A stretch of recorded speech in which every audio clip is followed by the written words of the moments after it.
اللہ اکبر، جس نے جانوروں کے حقوق بتائے، جس نے انسانوں کے حقوق بتائے، جس نے راستے کے حقوق بتائے، جس نے درختوں کے حقوق بتائے، جس نے پتھروں کے حقوق بتائے، اللہ اکبر، جس نے اللہ اکبر شوہر کی چتا پر جلنے والی عورت کے قدموں میں جنت کو سمیٹ کر رکھ دیا اور عورت کا مقام بتایا، الجنت تحت اقدام امہاتکم، جنت تمہاری ماؤں کے قدموں کے نیچے ہے۔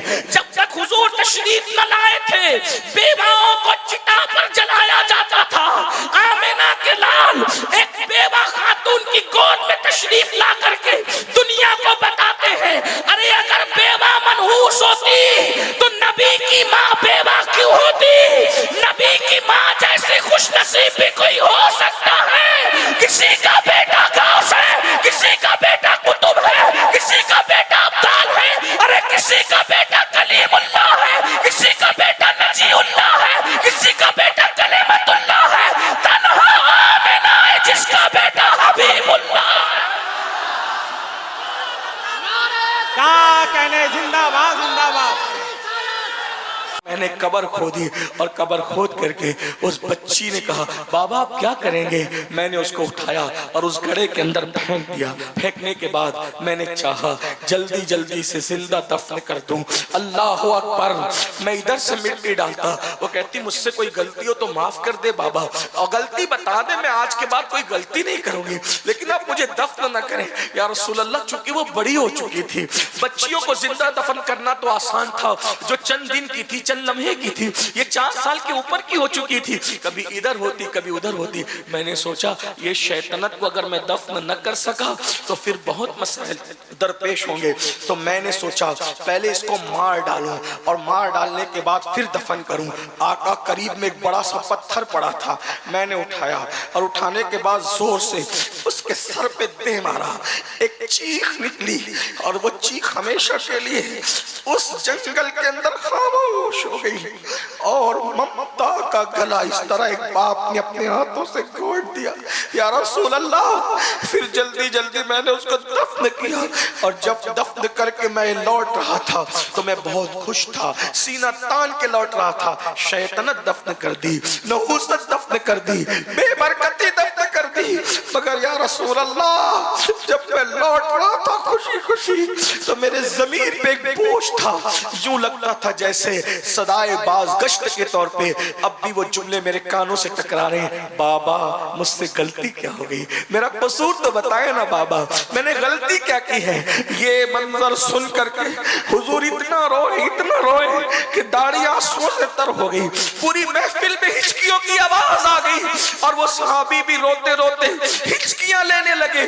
جب انہوں نے اپنی داستان علم کو ختم کیا، حضور علیہ السلام سر نیچا کر کے رو رہے تھے۔ حضور علیہ السلام نے آنسو بھرے چہرے کو پھر صحابہ کے سامنے بلند کیا، اور پھر اس کے بعد میرے آقا نے ارشاد فرمایا، لوگوں جب تک میں نہیں آیا تھا تم نے جو چاہا کیا ہے، اب میں بیٹیوں کا غمگسار بن کر، بیٹیوں کا سہارا بن کر، یتیموں کی آواز بن کر، بیواؤں کا مددگار بن کر دنیا میں آیا ہوں۔ اب بیٹیاں دفن نہیں کی جائے گی، بیٹیوں کا باپ اور میں محمد جنت میں اتنے قریب رہیں گے جیسے یہ دو انگلیاں قریب۔ ان کا چرچا رہے گا، پڑے خاک ہو جائے جل جانے والے، اور رضا نفس دشمن ہے دم میں نہ آنا، کہاں تم نے دیکھے ہیں چندرانے والے۔ آج کی یہ محفل میلاد النبی صلی اللہ علیہ وآلہ وسلم کے حوالے سے انعقاد پذیر ہے۔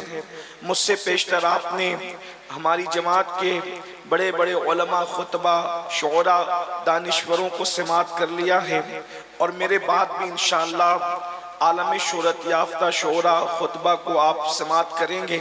میں ہر دو کے درمیان میں بہت مختصر سے وقت کے لیے حاضر ہوں، تھوڑی دیر میں آپ کی خدمت کے لیے حاضر ہوں۔ اللہ پاک کی بارگاہ میں دعا کرتا ہوں کہ رب تبارک و تعالی جس آیہ کریمہ کی تلاوت کی گئی ہے اس کے متعلق مجھے حق کہنے اور آپ سب کو حق سن کر اس پر عمل کرنے اور اسے عام کرنے کی توفیق عطا فرمائے۔ مسلمانوں کا سب سے بڑا تہوار